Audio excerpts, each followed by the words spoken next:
You are looking at Julian's pronunciation guide, where we look at how to pronounce better some of the most mispronounced words in the world, like this other curious word. But how do you say what you're looking for today?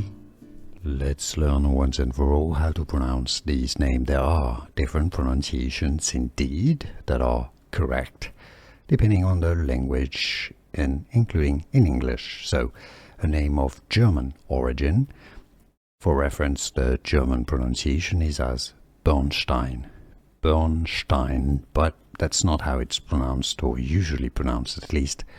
In English, two different pronunciations in English, Bernstein or Bernstein. I mean, some may say it as Bernstein as well.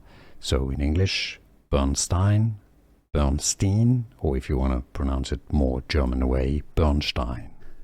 Here are more videos on how to pronounce more confusing words and names too many mispronounced. Like this video if you found it useful. I appreciate your support. I'll see you soon and thanks for watching.